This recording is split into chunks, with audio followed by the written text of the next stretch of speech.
Well, thank you very much for coming. This is the second, I think, but my clock is a little bit all over the place, but I think it's the second Beyond the Joke discussion that we're having as part of Leicester Comedy Festival 2023. We have a series of panel chats about different things that are important to the comedy industry. Hello to you people, hello to people who are watching at home. This discussion is called The Future of the Edinburgh Fringe. And my name is Jeff Rowe, I'm the founder of Leicester Comedy Festival, and so we will just start off with a panel. Could you just introduce yourselves and say who you are and where you're from or what you do? Jessica, can we start with you?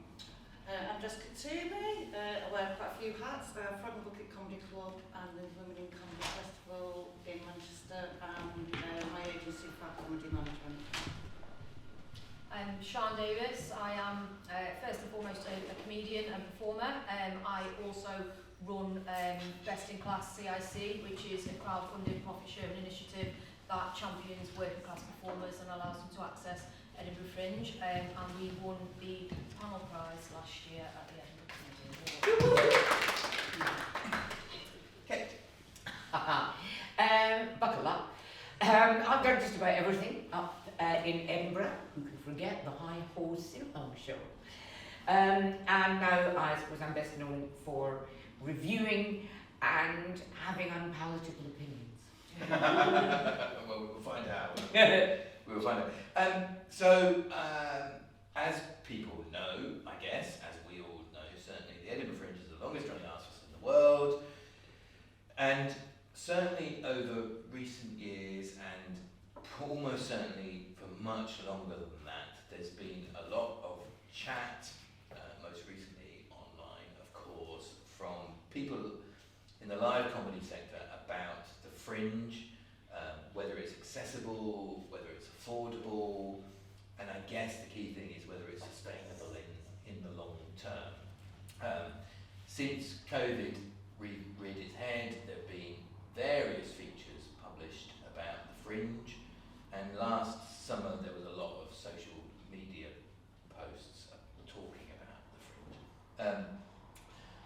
I guess at the Comedy Festival we wanted to create an opportunity to discuss some of these topics that have been raised and debate and discuss some of them to try and move things on. I think we were saying earlier on this, it's very easy to sit behind a huge screen and write what you think, but I thought it was a good opportunity to have a broader conversation about the Fringe, and I hope, or I wonder whether we'll get to the end of this without mentioning the Fringe app, but this is not all about the Fringe app. And I guess to be completely transparent at the very beginning, Leicester Comedy Festival has quite a long-standing relationship with the Fringe Society, in that the Fringe Society manage and run our box office and have done for a number of years, I know. So we do have a business relationship with them. And also Big Difference, which is a charity that runs Leicester Comedy Festival and produces it, has from time to time produced shows at the Edinburgh Fringe. So we kind of know a bit about it. So I guess to start off with, Kate, maybe I'll start with you. Can you just talk generally about your involvement with the Fringe? When did that start? And has it changed over time? Because I'm guessing it's been quite a long time. You saying I'm old? Yes. Okay.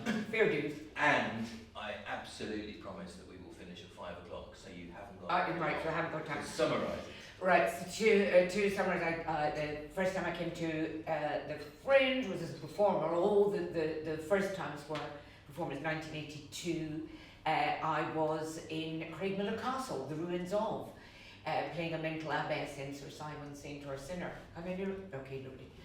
I've produced, in 1985, a radio show which resulted in my being chased around Edinburgh by Hugh Grant. It was fantastic, because even though he was up with the Jockeys of Norfolk, very posh, it was a much more equal playing field then. Very, very, very equal. Very little, if any, stand-up comedy. Lots of sketches, lots of whatnot. I did a television show from up there. I did in 1991. I did a comedy thing. I was described as the future of comedy by The Independent. Shows you, just believe nothing you read in the newspapers.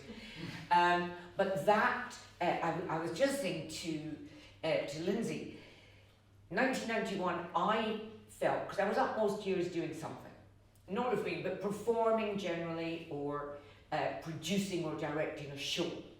1991 was the first time I was in the comedy section of the project, and I letter-setted, younger viewers can go and Google that, I letter-setted our own posters. And I got a job at Rank Xerox and photocopied them all, so we had like 100 A4. Went out in the middle of the night with wallpaper paste to put them up, and I kind of physically felt the cold, dead hand of industrial comedy as it stretched its claws round the neck of the Fringe, in that I was just putting our poster over David Baddiel's big toe when Avalon's heavies kind of don't want to do that, do you? So we had to peel it off. That was something that had never happened.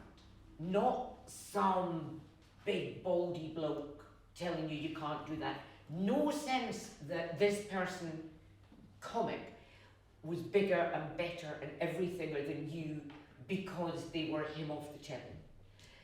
That, it possibly started before that, but I know it was really, really, noticeable then. And that was, the day the Fringe died. It's become something else. Hang on, we'll come to that in a minute though, but you've had a long history. 1999 I started reviewing. With the French, okay. And it's even got worse since then. Okay, we'll come on to that in a minute. Sean, from your point of view, your history with the Fringe? Well, I was born in 1982. Your first Fringe, I believe, Kate. I was very young. Vintage year. So I came to comedy quite late, in that I never started performing until I was like in my 30s. So 2017 was the first year I went to Edinburgh. I'd started comedy in 2016, and I just went up as an open spot for a weekend and did like lots of gigs on lots of shows and saw lots of stuff and was amazed by everything, like anyone that goes there for the first time, and absolutely loved it. But even then, as an open spot there for the first time, it hit me that there was no one like me. Like, I saw lots of shows, lots of different people, and the only working class person I saw was Rachel Fairbairn. Everybody else was posh. Everybody else. And as I looked around and as I walked around, the voices I heard, like I couldn't believe I couldn't even hear any Scottish voices. Like everyone was speaking like in really plummy voices and stuff, and it kind of struck me then, like, oh, maybe this isn't really for me then, which like hit me quite hard, because I'd always dreamed of doing comedy, and going to Edinburgh was always a dream. And then the next year, 2018, I wasn't ready to take my own show yet, like, but I saw that you could get on showcases and you could do things like that, and that's what I aimed to do. So I got an audition for a showcase, one of the big ones, and they told me if I was successful, I'd have to pay 1,800 quid by the end of the week to secure my place. And like, I don't live in the kind of place where I can pull 1,800 quid out my back pocket. That's just not the life I live. But I really wanted to do it, so I agreed to do the showcase. I booked my mega bus down to London for the audition. I was ready, and my mate, who's also working class, put up a crowdfunding site, and she mentioned that I was working class, and she mentioned the name of this showcase, which I won't mention. And within an hour of that going live, I was called by the promoter and dropped from the audition. They told me that they didn't want to work with the likes of me, and that perhaps this sort of thing wasn't for me. And I was really upset, and I cried for 3 days, and I couldn't get a refund on that megabus, which still pisses me off, to be honest. But off the back of that, I thought, you know, this isn't just about me. Like, I could borrow that 1,800 quid off my credit card. I'm doing all right. I've got, you know, I'm okay. But there's plenty of other people who come from a background like me who, you know, don't even have the money to put on their electric. How the hell are they meant to do this? How the hell? So I decided to take my own show, and I didn't know what I was doing, to be honest. But that's how Best in Class started. I just went, do you know what? I'm gonna bankroll this, and we'll crowdfund. And if we don't make enough money to cover the fees with the crowdfunding, then that's on me, and I'll stump up. And I'm just gonna bring other working class acts with me. So I found 8 other street urchins hiding in the forums of Facebook, and brought them along for the ride, and off we went, and we did it, and we covered the fees before we even got to Edinburgh, and people came, and we made the show happen, and it was great, and it just sort of, you know, we didn't get a lot of noise about it because we didn't have PR or anything like that, but you know, I started to write a few articles and push it, and people started to listen, and it became a bit of a thing. And then we did it again in 2019 with 8 more acts, and you know, we kept doing it, and then we came back bigger and stronger after the pandemic this year, and we managed to get a Fringe recovery grant, which allowed us to distribute more money. So as well as doing the showcase with 8 acts, we were able to support around 20 other working class acts who were taking their own shows and give them grants to help with their accommodation. And yeah, that's sort of that's what I do. And I say one thing, that's the Fringe. That's what the Fringe is for. Yeah. No, I mean, it's like no Daniel Sloss coming up to a 3 million seater. That.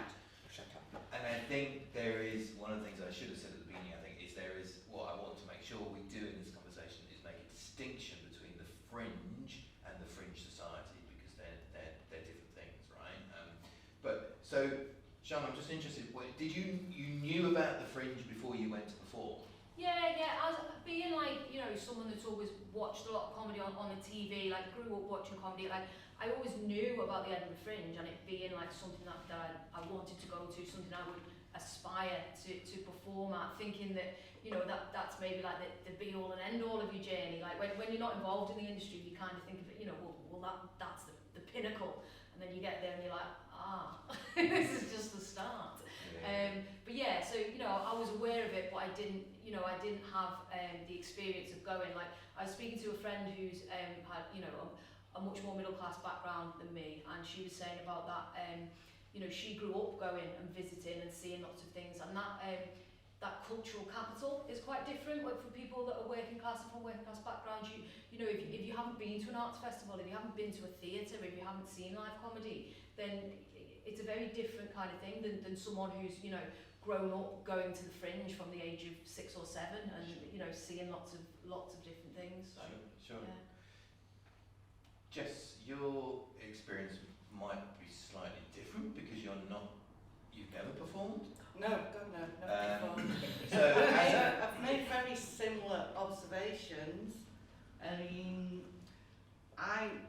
go as, I'm a huge fan of the Fringe. I love it. There'll never be a year I don't visit, despite its flaws. I just love to watch comedy. There's no other opportunity to see as much comedy as there is there. But I'm never going to see a big name. I'm never going to go to a big room. The joy for me is to watch people's debut hours or spot new acts who haven't got the platform. And it breaks down all that geographical barrier when we're all in the same place. But it's not a level playing field at all.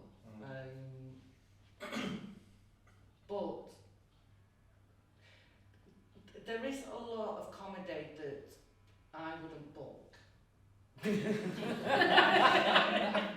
The end of sentence. There's a lot of comedy Jess won't book. Yeah. But I think at the same time that's the beauty of it. Yeah. Is You wouldn't book it because you disagree with it, or you wouldn't book it because it's shit? there's a lot of shit comedy. Yeah, correct. I think yes. I think we can all. But you'd never want to quality control the fringe. No, No. Yeah. That's the beauty of it. Anyone can do it. it's kind of what a fringe is for. But I think there's always going to be crap. But one person's crap is another person's gold. They just have bad taste. No, but no, it's so subjective. Comedy, pretty much. You can't even go, well, it lit well and the frocks were lovely. All you've got to go on is the comedy. So it's very, very objective. I very powerfully feel that as soon as I assume complete control, Jeff, and people of Facebook, you can't quality control. You can't anything control, but you can size control. And it's only until I met the wonderful Lindsay here, I thought my ideas changed, which sometimes is not something that happens to all that. But something that I think the Fringe Society could do, and if it can't do it like that, could move a long way towards it, is size control. By nobody's, I don't think anyone here would think that the McEwen Hall or the EICC or the Castle Esplanade is a fringe venue for one badly dressed stand-up comic spouting stuff that either is work in progress, so why am I watching you rehearse, or it's stuff that you'll already have seen off the telly. That is not, it is no heart of the fringe, it's not even on the F of fringe, it's on the F of what the fuck are you doing there? You know, and that is an easy, it used to be, in the days when all this was fields, I was a judge on the Perry thing, 2003, and then their panel, not the judging panel, the other panel, they wanted to disbar or disallow Al Murray because they had this rule that nobody was eligible or should be eligible if they could sell out venues of more than 400 capacity under their own name. So, you know, the Al Murray, and Al Murray was kind of on the cusp. So, Nika Burns can make it happen. Shona can make it happen. You know, and it's not, as I say, it's not about quality, it's not about subject, it's not about anything that no committee has any right to mess with. It's about size. Fringe is little, by definition, it's little. And if we stop the big expensive venues, we stop the big expensive comics. So you just answered about 5 of my questions. But what I'm interested Just in... poke me with that to shut me up. Is that the way to do it? Yeah. If it was that easy, Well, we would have done that a long time ago. What I'm interested in, Sian, from your point of view is, and I don't know whether you can summarise this or even answer the question, but why do you and the other comics that you work with now in 2023, why do you want to go to the Fringe? What's the main driver for you to still want to go? Because if, and I'm not saying it is, but if it's broken, it's expensive, it's difficult, all of that stuff, why do you go? So for me personally, it's about getting better. It's about performing every single day and improving. And you see that, like I see that every year when I come back, that I am head and shoulders above the people that didn't go. I've took that step up, that next level, and that's happened every year, whether that's like the spots you're getting in different clubs, or, you know, just sort of seeing people that you were doing maybe open mics with at the start, and then you've gone and done a Fringe, and you've come back and you've gone up a level. And I think as well, the thing of, you know, a lot of working class comics carve out a career on the club circuit, and there's absolutely nothing wrong with that at all. But the club circuit is very different than the Fringe circuit. You know, 20 minutes of killer material is a different kettle of fish than an hour show. And not everyone can do both. But I think, like, for me, like, yeah, I can do a club set, I can do all that. But for me, I really enjoy getting into the nitty-gritty of an hour show and, like, you know, telling a story that I'm passionate about, taking people on a journey and doing that every single day. Like, that's why I want to go. There's also, you know, dare I say, the networking. Like I'm terrible at networking because I don't really like people, but you know, everyone's there. Industry, other acts, whatever. You meet people, you get to know people. It's that thing of like, you know, you're having a pint and someone next to you and you're like, oh, you're doing a show, whatever, and it's all of that, you know, expanding those networks. You jump on little gigs, you meet other people, and you expand your network that way. And I think all of that is really, really important. And you know, as somebody who hasn't been a performer all my life, someone that came to it as I'm going to say second career, but there've been a lot of jobs before we got here.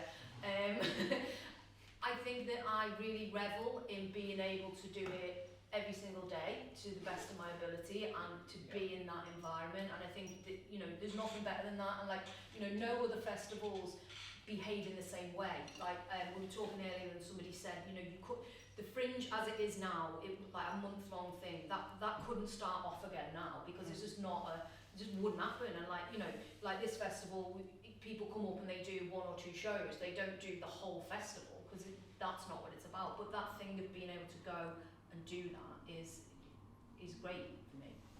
I think as well, if you a comic and you get to the point that you've wrote an hour show, where else do you take that? Because they don't have the fan base yet to go on tour with that. So is there Ferguson usually only outlet of putting that hour out there? Well, I'm sure I'm right in saying that an hour-long show is only in existence because of the Edinburgh Fringe. That's correct. Because that's the way their schedules, the venues. And it's only because of the big venues. Yes. The smaller venues never. I know I've got to be in my bonnet. And what's the opposite of size queen where venues are concerned? They wanted, because it's easy, because you can put it into your computer, an hour, and it's 50 minutes. And then we got comedy shouldn't have rules, and the Fringe is giving loads of rules. Oh, a Fringe, it's got to be 50 minutes, and you're criticised. People are criticised for doing maybe 45 minutes of killer stuff because it was a bit short. You've got to have an arc. You've got to have a 40-minute lull. What the fuck is the point of a lull in comedy? But that was the big 4, and maybe even. No, I was going to cut Karen too much slack there. But it was the big 4 venues, and there was one glorious year. There was a venue. Oh, you're probably the only one old enough to remember. A venue that was called something like the Frayed Edge, and it was way back, but it was people, primarily clowns and comics and wafty people, and they decided that the Fringe was getting too big. So it was in the 90s because it was after the March of Avalon and Off the Curb, and there was a huge school, old empty school on the way up to the Roxy on the left-hand side, and there was nothing in it, and basically it was like a squat. It was like a huge squat, and people just did their shows. Nobody did an hour. A comedy's not meant to be in an hour, not until you're absolutely brilliant. And I'm unfeasibly old, and there is no part of the witheringly small amount of time I have left that I want to spend listening to filler, because some ego-led comic has come up to their Edinburgh hour, and it's like all filler, no killer. And so, Jess, from your point of view, you go because you love comedy and you think it's wonderful. Does it still have, from a professional point of view, as a booker and as a club owner, and latterly as an agent, manager, how would you describe it? Agent? Yeah. Does it still have that significance as it arguably used to have in terms of discovering new talent, finding new acts? You talked about you don't want to go and see big shows, you want to see new stuff. Do you discover new acts at the Fringe? Yeah, I do, I'll be honest. Last year, probably the least amount. Because there's so many other. I think people are putting so much content out now on social media and YouTube and TikTok and everything else. I can see more people without actually having to go to the festival. And a lot of competitions are streamed now. So there's a lot more outlets to discover new talent. Do you look for talent on screen like TikTok, YouTube, all of that, or live? Because I find that You can't sometimes be they're live. very different. You cannot be live. You cannot be being in the same room. You feed off the energy of the rest of the audience. You can't be it. That's why I'll always go. But it's not the be all and end all. Do you think, I hadn't thought about it until you just mentioned it, but do you think, I mean, what do you all think about the on-screen consumption of comedy? Is that a threat to the Fringe? I mean, you mentioned TikTok, they had a partnership with various people at the Fringe last year, I believe, for the first time. Is that a threat to have you thought about not going to Edinburgh and just doing something on TikTok or online? It wouldn't have the same feel and fizziness that you described, I mean, but you could do that. Yeah, and a lot of people are doing, like, you know, there's a lot of comics who have crossed over into sort of live streamed podcasts and things like that, and they've gathered a really big fan base that way, and they're selling out arenas off the back of it, and you can't knock that. People have worked hard and they've built things, and that's great for them, and those comics don't need to go to Edinburgh, and they won't now, and that's fine, that's great, but not everybody wants to have a podcast. Not everybody wants to, have an army of fans that, are like their own little cult or whatever. Some people want the theatre of it. Some people want to be on stage, and some people want applause right now in front of them, and that person is me. Like, do you know what I mean? I'm like live streaming something or whatever. It's not the same. Like, and I think they're different categories, and for some people they can cross over and they do it very successfully, but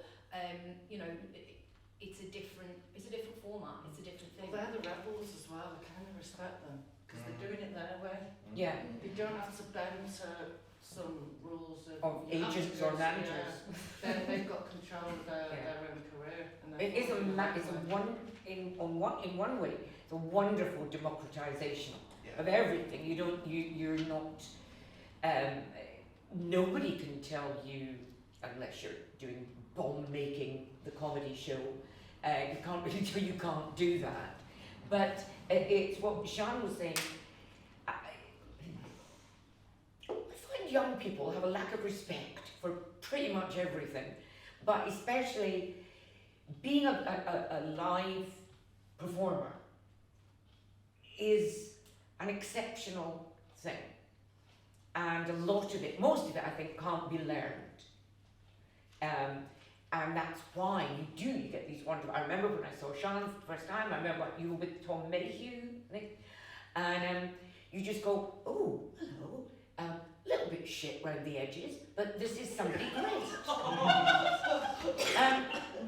But this is somebody with charisma, with stuff to say, with. And then you've got people who are massive TikTok stars, but the camera, again, if you know how to use it, the camera is your friend. The camera doesn't let anyone see anything but you.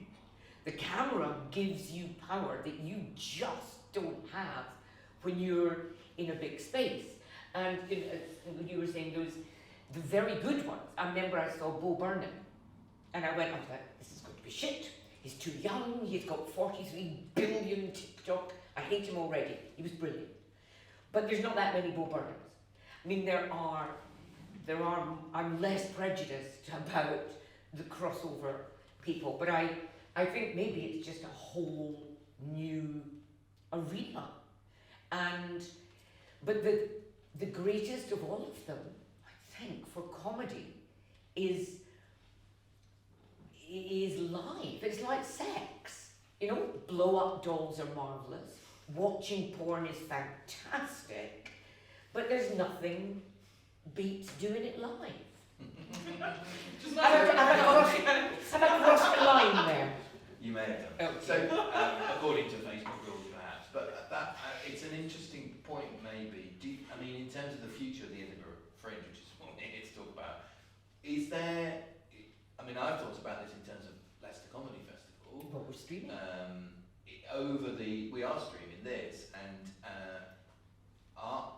is the audience declining because will young people stop watching stuff on screens and get what you have, Jess, which is going to the Edinburgh Fringe and having that feeling and that excitement and going to see cat stuff?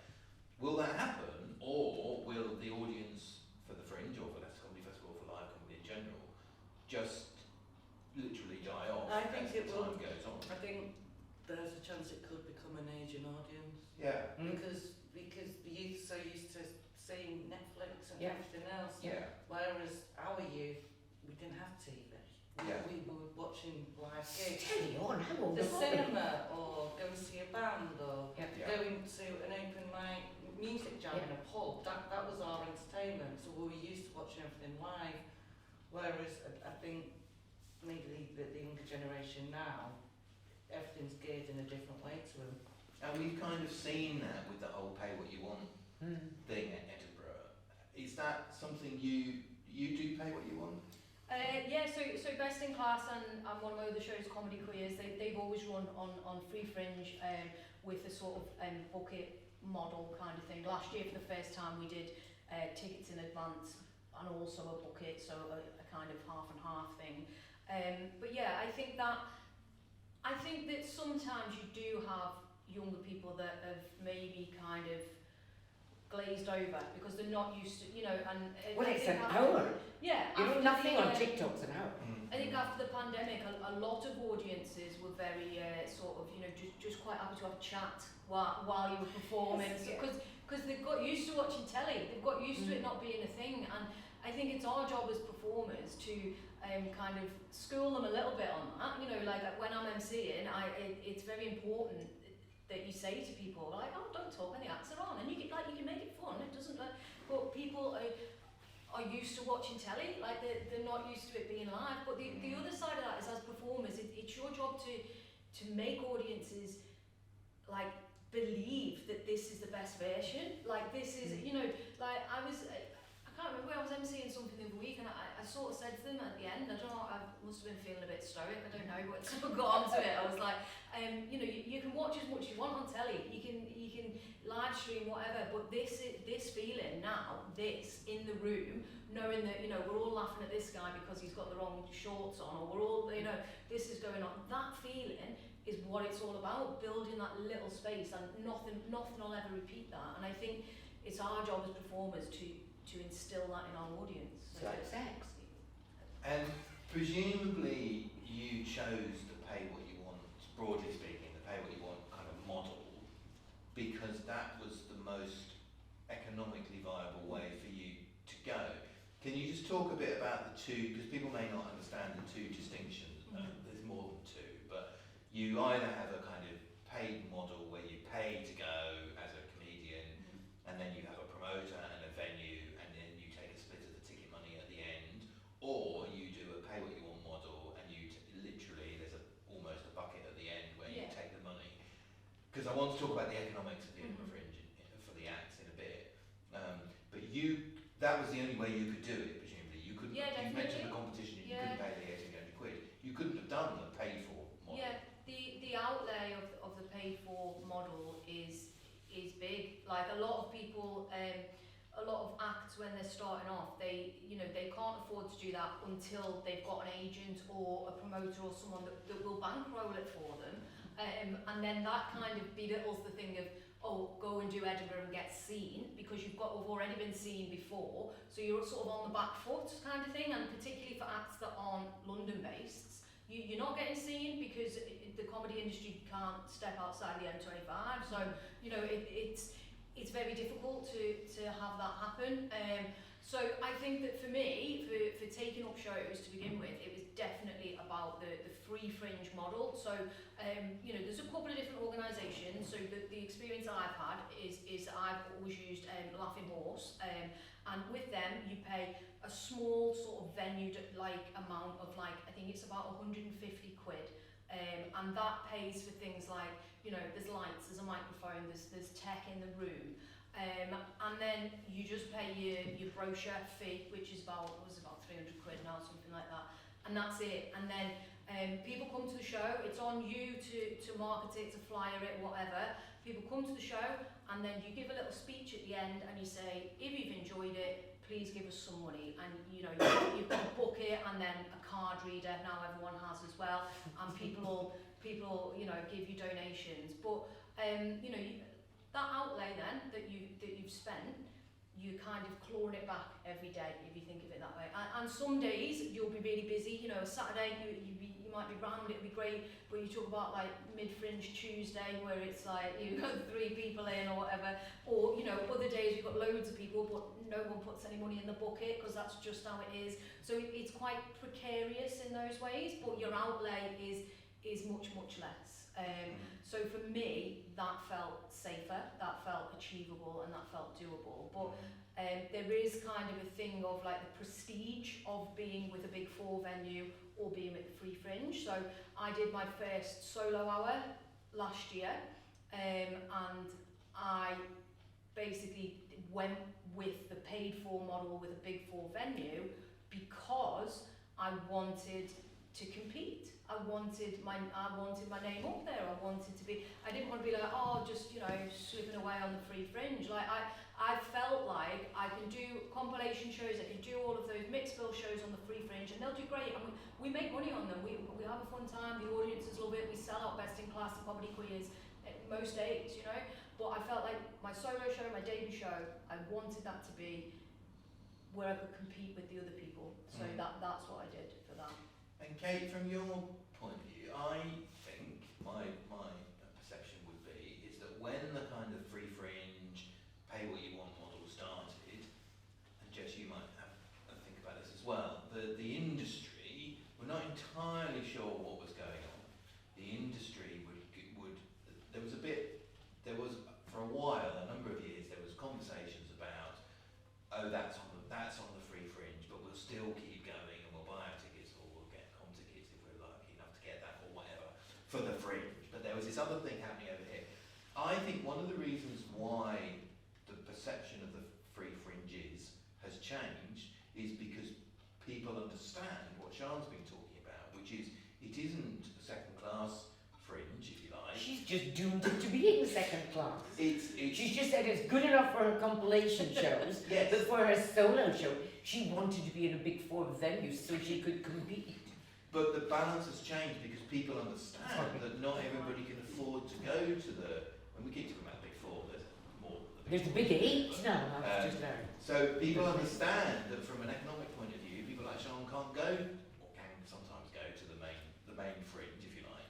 Does that make sense? People now understand more about the I don't think people economics do understand, You quite don't frankly. think they do? I think they've jumped to an understanding which is wrong. Number one, when the Free Fringe started, because the industry hated it. Good grief. Peter Buckley Hill, a comedian, okay, strange, idiosyncratic, but with morals, who stuck to his guns. He did Peter Buckley Hill and some comedians in 1996. It was phenomenal. And from then, he grew, and it grew properly organically. It grew in a fringy kind of way, and despite the fact it made things really difficult for him, and with the people who stuck by him, he hasn't gone, well, because I like both the Free Fringe and the Free Festival. Peter is going to come after you for conflating them. Sorry. I mean, they have, but there is this germ of commercialism in that, and I know it's a tiny amount to pay. They've got slightly bigger, better venues, some of which arguably were originally with the Free Fringe. And then after that, you've got okay, we could do that. And you've got a lot of other venues doing certain shows which aren't by anybody famous, can go down the pay what you want. You've got Just the Tonic, who are, I don't know, legitimate enough to get a nice big massive 180k from the Fringe Get Yourself Back Together fund, but also going for the no, we are the performer's friend. So it's become a big mishmash, but the only one who's stuck to the pure Free Fringe is Peter Buckley Hill's Free Fringe. And then I say the Free Festival, the Laughing Horse, wonderful. I mean, and really much more kind of slick than you would imagine for something that's a pay what you want or free. But I still think that the real horror is the wrong word. I realise we're on a time thing, but that still, and Sian is in the majority here. People think it was like I started in kids television, and people always, I don't know, and people always said to me, "Oh, when are you going to do proper television, i.e., grown-ups television?" So when people start on the Free Fringe or the Free Festival, they feel like to when they get proper or when they get better or when they get big, they're going to go and get ripped off by one of the big four because they've got big publicity machines, all that. But what needs to happen is the good people, the Dominic Hollands, the Robin Inces, need to stay. And we shouldn't say down on the Free Fringes, on the Free Fringe, the Free Festival. And that is the way that the rip-off merchants will learn they're not the be-all and end-all. I mean, last year for the first time, I promise this is just about my last sentence, I said at the beginning of the festival, I'm not going to review any show with a ticket price over a tenner, and I'm not going to review any show in a venue over, I forget what it was, 300. And I thought, oh my God, everyone's going to hate me, I'm going to get stabbed in the back. I thought, no, it was great. I saw great stuff, didn't see all great stuff, and you were free of all this, having your ear licked out by somebody's overpaid PR, and you just got to see the Fringe. It was great. It was great. I'm sorry, that's why I missed your solo show. You were being ripped off a bit for that. Oh, was it? Yeah. Still. It feels like the big four are almost the gatekeepers, and if you don't do them, then you don't get the reviews or you're not up for the awards. So why is it always up to the working classes to defend the morals and deny themselves those opportunities? Jeff, what would you say? No idea. That's a hard question. I think for me, it's like, the arts sort of embody what's going on or reflect what's going on in wider society. And I think that, if we look at that sort of, the way the Fringe has grown and expanded over the years, it is about like capitalist corporatocracy at the top, kind of the top people creaming the money off the top of it. That's what's happening, and nothing is trickling down because that doesn't work. You know what I mean? And that But I think that what has happened with the big boys coming in, not necessarily posh, just rich, but the big boys coming with the big boy management, the huge boy PR companies, and also the stupid audiences that think it only exists if they've seen it on, headlining live at the Apollo, is that they're not, the crossover is minuscule. If somebody wants to come and see some big name playing in the EICC, Pleasance, you should be so ashamed of yourself. Anyway, playing to 2,000 other people in the EICC, and they can't get a ticket for that, they're not going to go and see somebody that they've never heard of, because they're not really comedy fans. They're him, her, them fans, and that's all. They want to see them off the telly, or somebody with a zillion followers on TikTok, but they're just not into comedy or exploring it to go and see somebody, even for nothing, that they don't know. So the one thing that I don't think the big boys are guilty of is taking audiences away from, the little people, because I don't think they have the same audience. As a festival, my festival's tiny, but I have to have the big names to get the audiences, because if you don't go to a comedy festival and just watch one show, A lot of people do in Edinburgh. that'd be a bit weird, the cost of accommodation, you get your money's worth.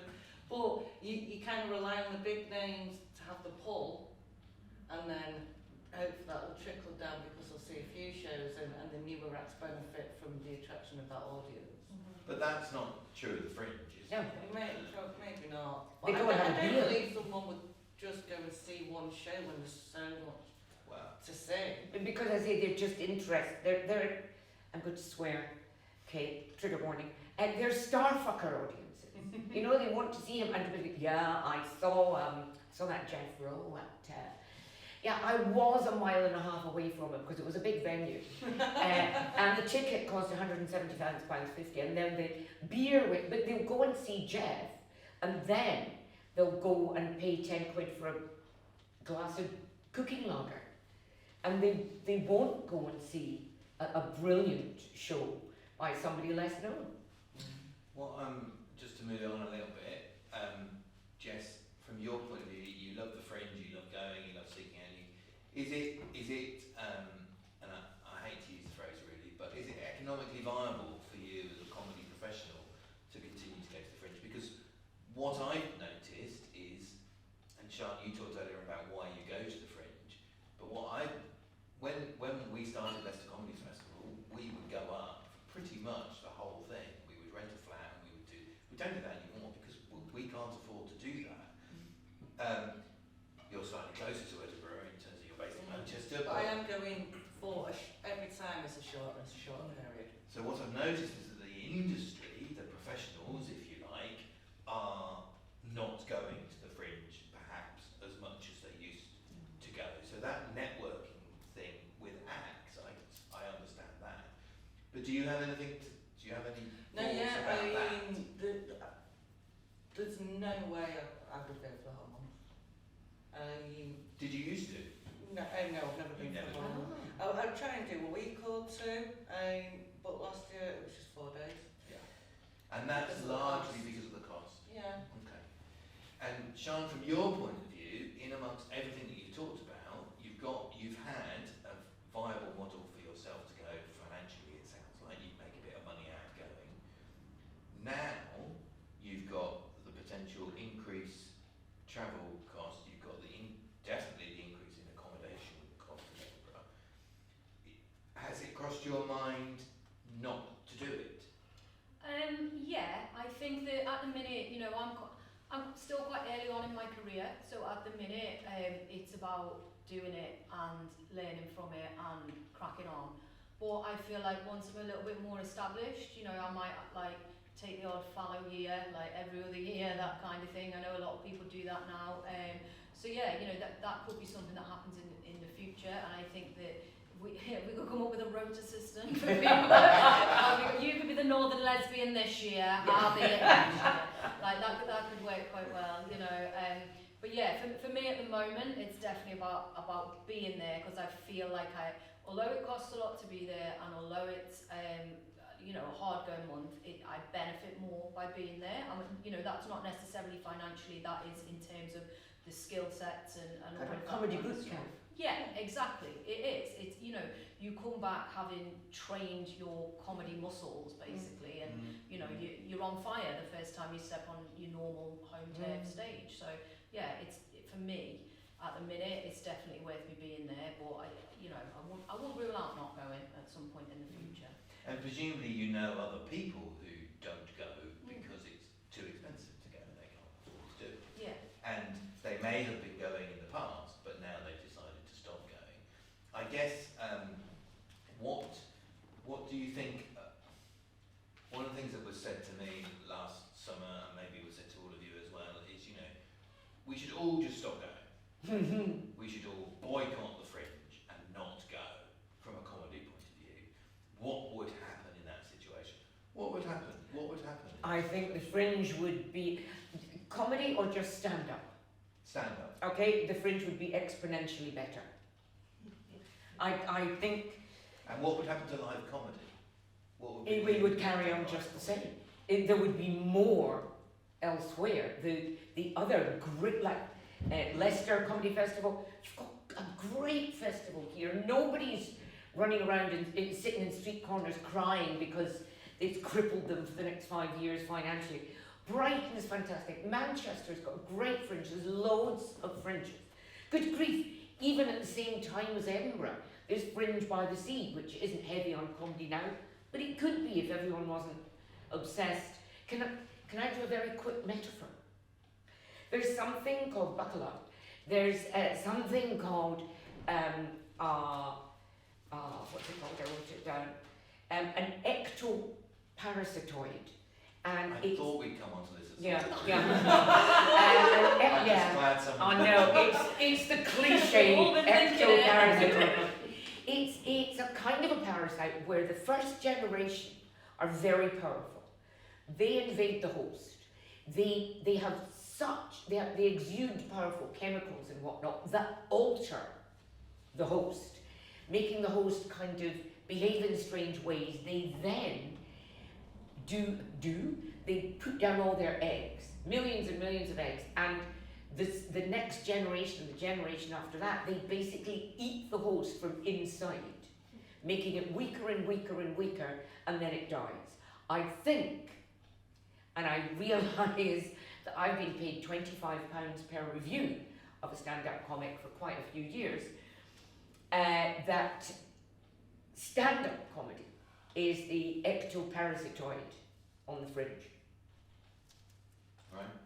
Sian, what do you think would happen if you don't have to say a similar thing, but... Now, unless you've got some kind of biological metaphor going here.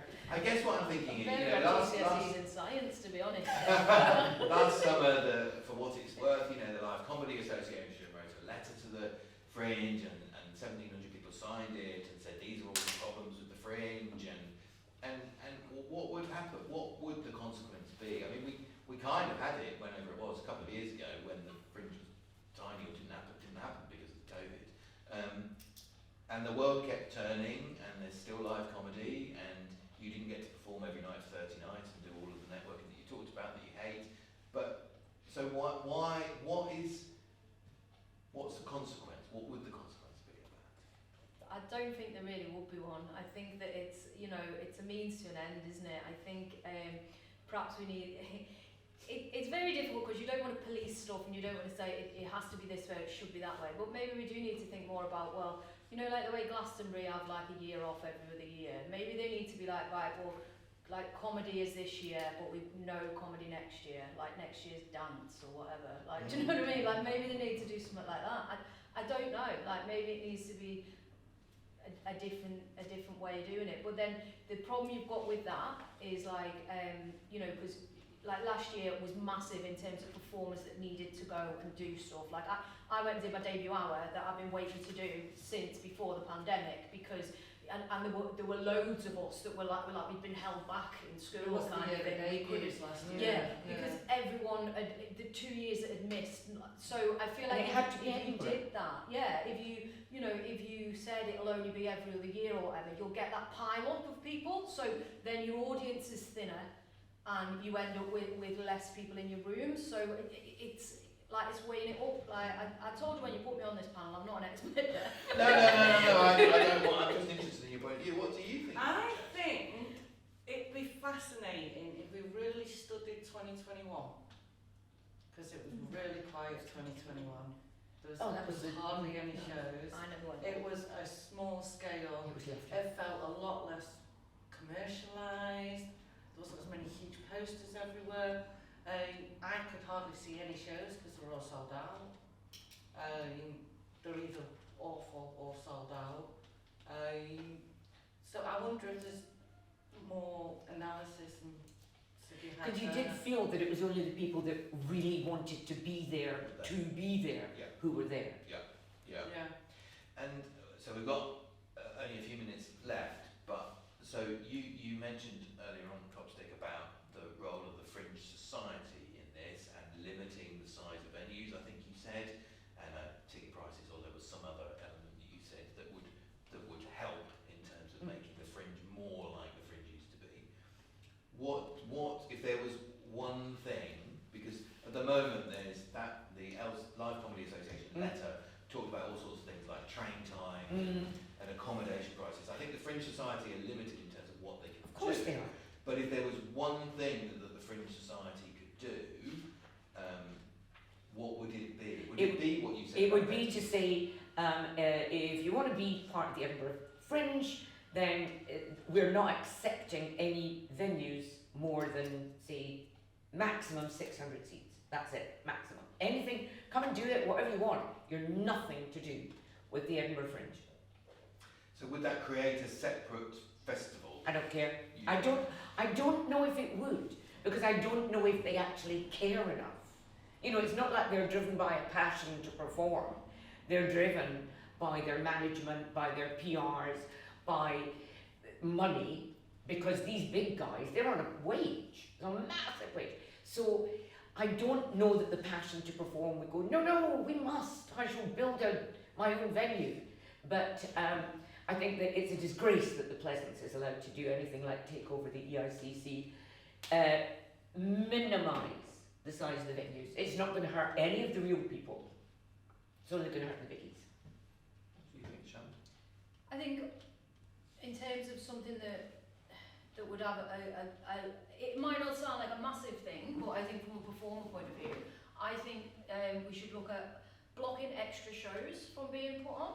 So, like, from a performer point of view, like, you know, you've got a finite number of audience members that are there, and then what happens is, like, in the final week, you have maybe, like, 10 shows that have been nominated, or there's a big buzz around them, and, you know, all of a sudden these venues are opening up, and that, let's say there's 100 audience members, and they've got 10 shows to go to, then you add these extra ones, and that is just taking people out of the other people's shows. It is literally pulling money out of my pocket when things like that happen. That's what's happening. But I understand, from the performer's point of view, they've put so much into it, they probably put a lot of money into it, and their promoter or their venue says to them, I reckon you could sell out a 100-seater tomorrow night, or we could put you in this big room and that'll make you an extra grand. Like, you're thinking, yeah, because that's going to pay off the debt that I've done. So you would do it, but I feel like the Fringe could prevent that, because it is literally just pulling audience away from other people. Jess? I mean, one thing that always makes me laugh about our industry is we're so obsessed about promoters, agents, venues, reviewers, and we keep forgetting about audiences. We're nothing without audiences, and we just always lose focus of the audience. So with my festival, I had to limit how many shows I put on. I could put on loads more shows and get a load more application fees and be more financially stable. But I'm not confident of having unlimited audience. I know what my restrictions are audience-wise. So I can't oversubscribe it, because then the acts won't get the audiences in the rooms. So I do think, how do you measure that, and where's the cut-off? The other thing, and I'm not a performer, so I always wonder, why does it have to be 4 weeks? That seems to be what is emotionally and financially draining for everyone. Yeah, I think that there is change coming through that. Like, Sam, what's his name, who won Best Show, he only did a 2-week one, and he won Best Show. So I feel like off the back of that, you probably will see more people just going up for sure. I mean, it always used to be 3, and then they added on week 0, and then week 0 became kind of official. How have you managed it so successfully for 30 years, Jeff Rowe? What? Running the Leicester Fringe? Because it's organically grown. So for years and years and years, people would ask me, when are you going to be as big as the Edinburgh Fringe? And my answer was, well, I have absolutely no idea. So it's just, I mean, your point about audience is key, really. And there was a point, I can't remember what it was, where I think the festival outgrew the audiences, and so there was less people at more shows, if that makes sense. But then the audiences started to come, bigger audiences started to come. So it was organic. It's just, I have no idea how big the next festival is going to be. And Couldn't you stay? It wouldn't matter now because I'm leaving, but so it's just an organic thing, and there's I think we leave it, because our model is very much like the Fringe, in the sense that largely we rely on other promoters and venues to put on the shows, and acts to self-promote themselves, as you know. So it's organic. you've also called it the Leicester Comedy Festival. Yes. You haven't taken over somebody else's Fringe from the inside like a extra parasite. No, Um, no. But it's, I mean, I wouldn't even mind if Edinburgh called it a comedy festival, if it's going to have the big names. But organic, name of the game. Yeah. That's how it's worked, I think, and it's and our promoters and our venues and our acts, you know, they take the risks, they understand, and I guess word of mouth is quite strong in terms of now. I mean, there have been examples in the past of where people have come and taken over venues and done bigger things, and it hasn't worked, and sometimes it has worked. But I like that. What's your biggest venue? De Montfort Hall, which is 1,500 seats. So we benefit, I think, massively from not having an arena, which locally is quite a controversial thing to say, because there's been debates in Leicester for years about we need an arena, we need an arena. And we sort of vaguely have the basketball arena does live shows now, but not during the comedy festival. And from my point of view, I don't want a 5, 10, 15, 20,000 seater venue like that. It would suck audiences away. So that's how we've done it. We are out of time, I'm afraid. I'm sure this discussion will go on for years and years and years and years. But it's been really interesting to find out your perspectives, and thank you very much for coming. Thank you for watching at home, and that's it. Donate to Best in Class.